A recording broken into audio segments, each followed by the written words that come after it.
Newton's formula I hope आपने सुना होगा, उसी का क्वेश्चन है ये। नहीं सुना है तो कोई बात नहीं, तब भी हो जाएगा ये।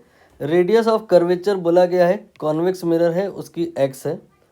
मिरर कोई भी हो उससे विशेष फ़र्क नहीं पड़ेगा, लेकिन फिर भी यहाँ अगर कॉन्वेक्स कहा है तो हम कॉन्वेक्स बना लेते हैं। ये कॉन्वेक्स मिरर है, इसका रेडियस ऑफ कर्वेचर एक्स है। क्या मीनिंग है इस बात का कि अगर आप इसे कंप्लीट करें तो काइंड ऑफ ऐसा एक आप सर्किल इमेजिन कर सकते हैं।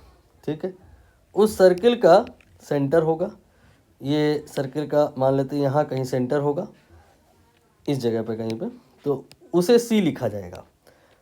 उस सी का पॉइंट पी से जो दूरी होगा उसे इन्होंने कहा है कि एक्स है। ये देखिए रेडियस ऑफ कर्वेचर एक्स। ठीक, तो सी से लेकर के पी तक का जो वैल्यू है वो एक्स हो गया।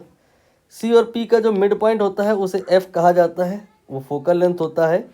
उसे आप अगर लिखें तो एक्स नहीं x/2 लिखेंगे। ठीक है, और अब आप एक हॉरिजॉन्टल लाइन बनाइए पी एफ और सी को पास करती हुई। इसे प्रिंसिपल एक्सिस कहा जाता है। ऑब्जेक्ट आप कहीं भी ले सकते हैं, यहाँ पे ले सकते हैं या यहाँ पे ले सकते हैं।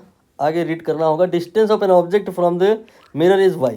तो ऑब्जेक्ट अगर आप यहाँ लिए हो तो उसकी डिस्टेंस कितनी है वाई, लेकिन कहाँ से इस पर गौर फरमाइएगा। Distance of an object from north pole, ये कीवर्ड है, फ्रॉम फोकस ये वाई है। तो ओ का डिस्टेंस यहाँ से यहाँ तक ये वाई है। अगर कोई कहता है नहीं भाई ओ का डिस्टेंस पी से ही बताओ, तो फिर ये जो आपका पी एफ है ये माइनस हो जाएगा, यानी कि वाई माइनस x/2 आ जाएगा। ये डिस्टेंस है कहाँ से कहाँ तक, ओ से पी तक। इसे आप यू लिखेंगे, लेकिन जो याद हुआ आपको साइन कन्वेंशन, नेगेटिव साइड की चीज़ें नेगेटिव होती है, मतलब लेफ्ट में नेगेटिव होता है। फोकल लेंथ तो पॉजिटिव है, तो ये आपका एफ का वैल्यू है। तो एफ का वैल्यू प्लस x/2 रखेंगे, यू का वैल्यू ये रखेंगे, यहाँ से v निकालेंगे। ठीक है, जो v आएगा वो आंसर नहीं होगा। देखो पूछा गया what is the distance of the image not from pole, जो आएगा that will be from pole, but if we want to calculate it from focus, तो जैसे मान लेते हैं हमारा v कुछ आया और यहाँ पर आपने इमेज लोकेट करी, आपने मतलब ये वाली डिस्टेंस निकाली है। आपको according to question distance of the image from focus बतानी है, मतलब आपको ये वाली डिस्टेंस बतानी है। मतलब यहाँ जो v आया होगा, आपको क्वेश्चन में जो v निकालना है उसके लिए क्या करना होगा, p से f तक का जो दूरी है वो माइनस करना होगा। ठीक है, तो यहाँ पर आप माइनस x/2 करेंगे, आंसर आ जाएगा। ये बिना न्यूटन फार्मूले के ही मैंने कर दिया। बाकी न्यूटन का फार्मूला क्या होता है, f² = xy। f क्या है, फोकल लेंथ, जो कि x/2 है, यहाँ रख दीजिए। x और y इसमें और इसमें, एक है ऑब्जेक्ट का दूरी, दूसरा है इमेज का। All the distances are from focus. तो यहाँ पे ये जो y है ये डिस्टेंस है किसकी, ऑब्जेक्ट की। कहाँ से, फोकस से ही है, एज इट इज़ रख दीजिए।